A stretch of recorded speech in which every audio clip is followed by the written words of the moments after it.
하시면 되겠습니다. 하나님 말씀 사무엘상 2장 27절에서 30절 말씀 되겠습니다. 구약성경 사무엘상 2장 27절에서 30절 말씀까지 제가 봉독하겠습니다. 하나님의 사람이 엘리에게 와서 그에게 이르되 여호와의 말씀에 너희 조상의 집이 애굽에서 바로의 집에 속하였을 때에 내가 그들에게 나타나지 아니하였느냐. 이스라엘 모든 지파 중에서 내가 그를 택하여 내 제사장으로 삼아 그가 내 제단에 올라 분향하며 내 앞에서 에봇을 입게 하지 아니하였느냐. 이스라엘 자손이 드리는 모든 화제를 내가 내 조상의 집에 주지 아니하였느냐. 너희는 어찌하여 내가 내 처소에서 명령한 내 제물과 예물을 밟으며 네 아들들을 나보다 더 중히 여기어 내 백성 이스라엘이 드리는 가장 좋은 것으로 너희들을 살찌게 하느냐. 그러므로 이스라엘의 하나님 나 여호와가 말하노라. 내가 전에 네 집과 네 조상의 집이 내 앞에 영원히 행하리라 하였으나 이제 나 여호와가 말하노니 결단코 그렇게 하지 아니하리라. 나를 존중히 여기는 자를 내가 존중히 여기고 나를 멸시하는 자를 내가 경멸하리라. 아멘.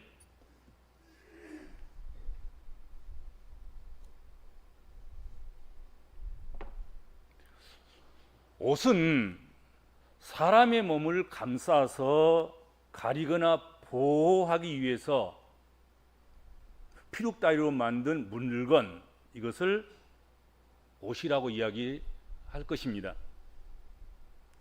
몸을 지니고 살아가는 우리 인생들에게는 누구에게나 의식주가 반드시 필요합니다. 입는 것, 먹는 것, 그리고 거처하는 곳, 이것은 필수적으로 필요한 것입니다. 그 중에서도 제일 먼저 언급되는 그것이 바로 입는 것입니다. 옷입니다.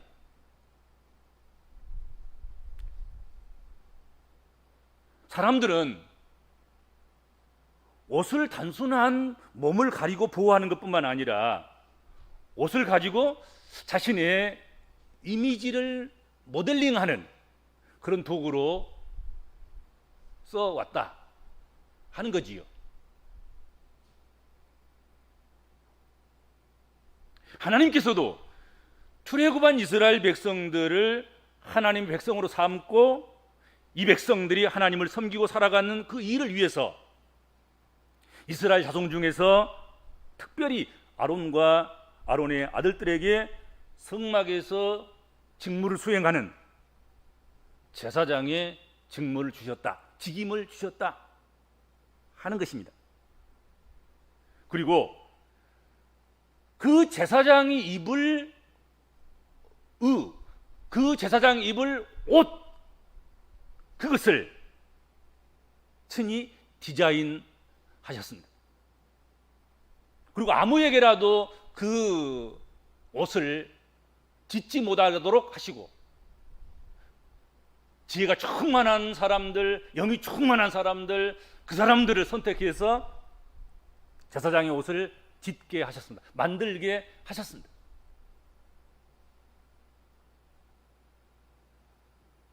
그렇게 만들어진 제사장에게 입힐 옷을 제사장에게 입혀서 제사장의 역할을 감당하도록 했습니다. 제사장은 비로소 그렇게 만들어진 제사장의 옷, 에봇을 입고 제사장의 신분으로 제사장의 직무를 수행했습니다.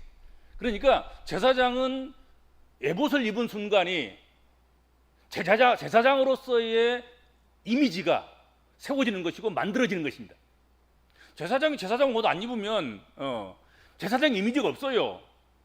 제사장인지 아닌지, 제사장인지 일꾼인지 알 수가 없어요. 그런데 에봇을 입음으로 말미암아서 저분이 제사장이구나, 저분이 행하는 일이 하나님과 인간 사이의 중심에 서서 중재 역할을 하는 그런 분이구나, 그런 일을 하는구나, 그렇게 신뢰를 보내고 인정을 하게 되고 함께 하게 된다 하는 것입니다.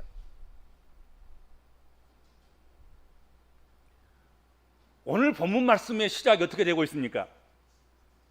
하나님의 사람이 있었다. 하나님의 사람이 등장하고 있습니다. 하나님의 사람의 등장으로부터 오늘 본문 말씀이 시작되고 있습니다. 사무엘상 2장 27절 전반부에 하나님의 사람이 엘리에게 와서 그에게 이르되 라고 되어 있습니다.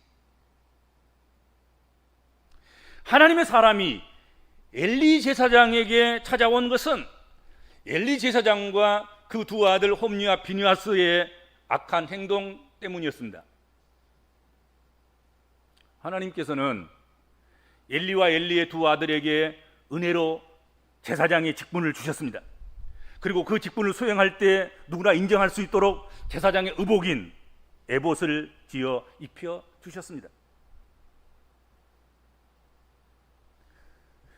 제사장이 입는 그 에봇에는 하나님의 기대가 담겨져 있습니다.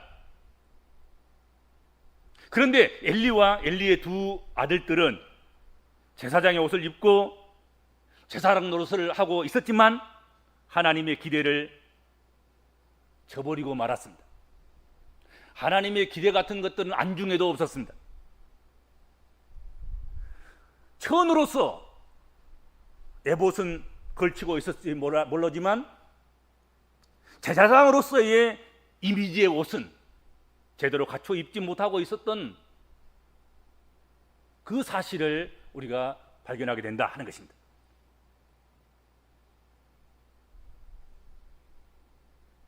이때 하나님의 사람이 엘리에게 찾아오셔서 하신 말씀이 이스라엘 모든 지파 중에서 내가 그를 택하여 내 제사장으로 삼아 그가 내 제단에 올라 분향하며 내 앞에서 에봇을 입게 하지 아니하였느냐 물으셨습니다. 말씀하셨습니다. 여기서 하나님께서는 제사장의 복식인 에봇을 거론하셨습니다. 내가 만들어서 내가 입혀서 내가 내 제단에 너를 세워서 네가 분향하면 내가 그 분향을 받고 네가 기도하면 그 기도를 들으시고 네가 찾으면 만나주시고 그렇게 하셨다는 거죠.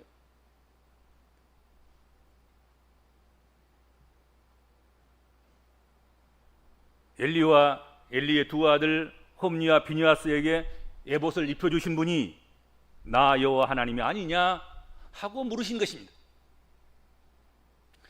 여러분, 에봇을 입는다는 말, 그 말은 제사장의 신분을 입는다는 뜻입니다. 그냥 천으로 된 옷을 걸친다는 의미만 있는 것이 아니라 신분을 입는 것입니다. 에봇을 입는다는 것은 사역을 입는다는 뜻입니다. 옷을 입는다는 것은 신분과 행실과 영광을 입는다는 의미를 가지고 있습니다.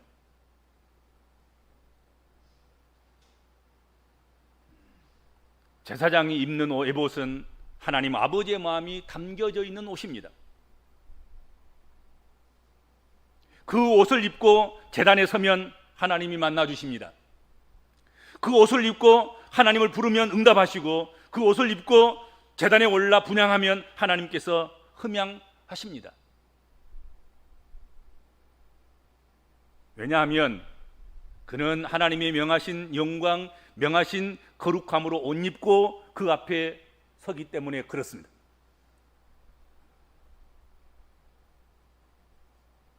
그런데 엘리는 하나님보다 하나님께서 은혜로 주신 자식을 더 사랑했습니다. 그래서 자식들이 잘못된 길을 가고 있음에도 불구하고 하나님께 범죄했음에도 불구하고 그 잘못됨을 제대로 책망하지 아니했습니다. 그리고 점점 엘리는 늙고 비둔해져 가고, 그리고 두 아들은 그 행하는 일이 날마다 날이 갈수록 하나님 보시기에 악한 것들 뿐이었다 하는 것입니다.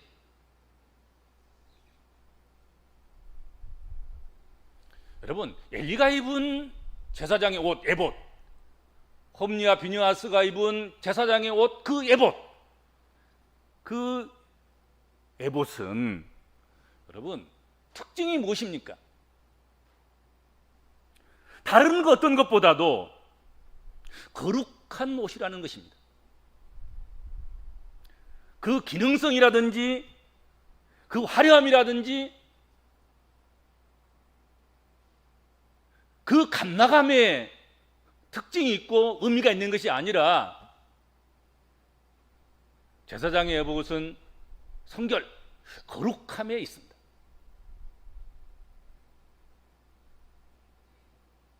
제사장의 옷인 에봇을 입으면 자신의 욕망으로 사는 것이 아니라 하나님의 지시를 따라서 사는 자가 되어야 하는 것입니다. 그런데 엘리나 엘리의 두 아들, 이들은 제사장의 옷을 입었으나 전혀 거룩하지 않았다는 사실을, 그것을 성경이 말씀하고 있습니다. 자신들의 욕심과 욕망을 다스리지 않았습니다. 다스리지 못했습니다.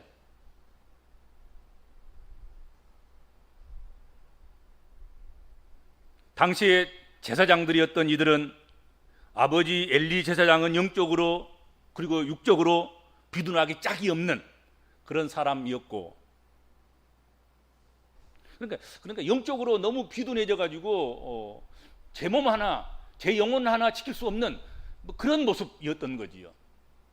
영적인 민감성 그리고 영적 상상력, 이건 다 잃어버리고 우둔하게 비둔하게, 그렇게 하나님 불러도 깨닫지 못하고 하나님 역사하셔도 알지 못하고 하나님과 거리가 끊기고 단절된 그런 영적 상태를 가지고 있었습니다.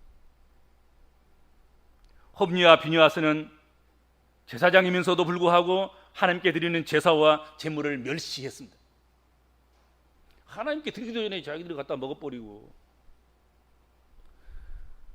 그리고 하나님 전에서 수종드는 여인들과 함께 동침하고 별 나쁜 짓을 다 하고, 실제 생활에 있어서 보통 사람들의 인격적인 삶의 수준에도 미치지 못하는, 비난받아 마땅한 그런 삶을 살았다 하는 것입니다. 제사장은 보통 사람들 수준은 당연히 지키고, 보통 사람의 수준보다는 더 영적이고 더 도덕적이고 더 윤리적이고 더 삶의 질이 높아야 되지 않겠습니까? 그런데 엘리는 그렇지 않았습니다. 엘리의 두 아들들은 그렇지 못했단 말이죠. 일상적인 성도의 삶에 미치지 못하는 것이, 일상적인 그 시대의 사람들의 영적 상태보다 못했습니다. 그러면 안 되지 않습니까?